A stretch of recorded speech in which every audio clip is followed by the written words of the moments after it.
But as surely as God is faithful, our message to you is not yes and no. Be a little bit awkward to try to figure that out standing by itself.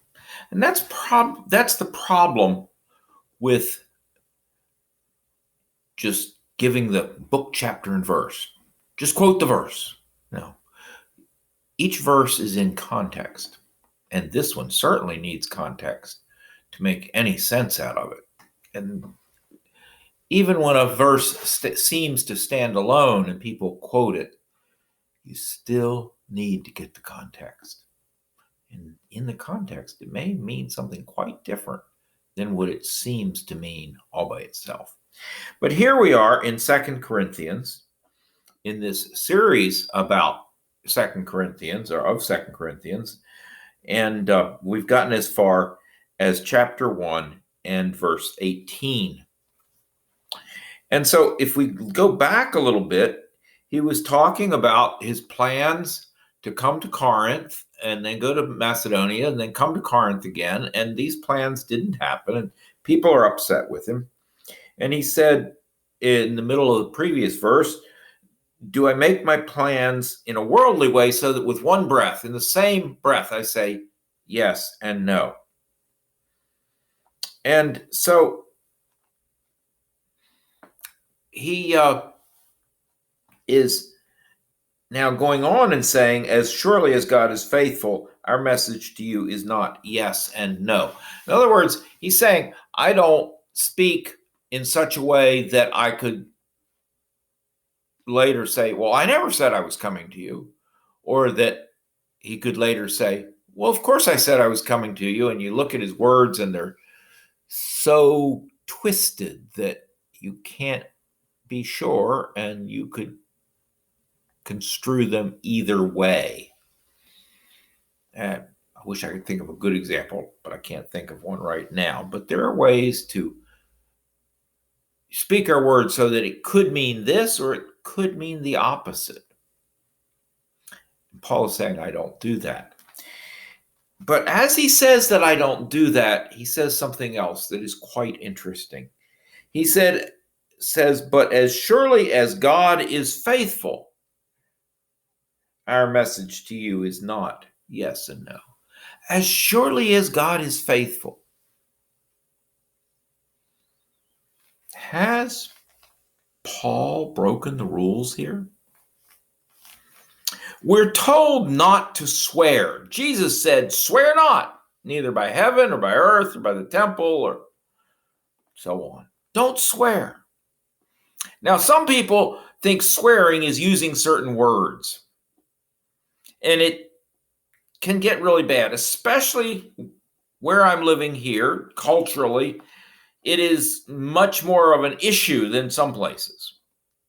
It is an issue so much, these words, that there was a preacher here, when I say recently, I don't mean last week, it was a while ago.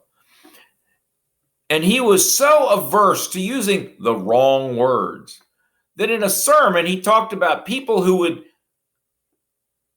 live a bad life and therefore go to heck. Go to heck? Where in the Bible does it talk about heck? Well, he couldn't say hell, even though it was in a sermon using scriptures that talk about hell. Hell is a good Bible word. And when we're talking about hell, we can say hell. But he did not want to happen to him what happened to me, because I said that Adam, as a result of eating the apple, was damned. Which he was. And that's what that word means. That's what that word is there for. And that's why it's such a heinous word, because it's talking about a heinous thing. But I can't say that because somebody else might repeat that word. No. Bible words about Bible things are appropriate. I could go on with some of the other category of words. We'll just talk about the theological ones that we can't say. And people say that's swearing. Well, that's not what the Bible is talking about when it says swearing. But Jesus was talking about swearing. He was saying,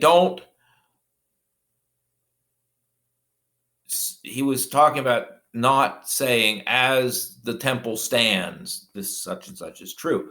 But in the context, he was talking about swearing in such a way that you're saying that it only counts if I swear it. That was the issue.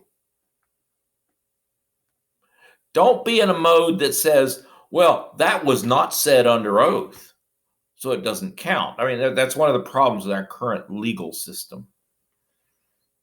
A lawyer can say anything he wants in court. It can be a complete lie, but he's not under oath. But the witness is under oath. He has to tell the truth. But his lawyer can tell any lie he wants. And it's okay. It's not a sin. It's not a problem at all because he wasn't under oath. That's the dichotomy that Jesus was talking against. But here, it seems like Paul is violating that. He's saying, as God is my witness. Well, why do you have to say that? But we have this example.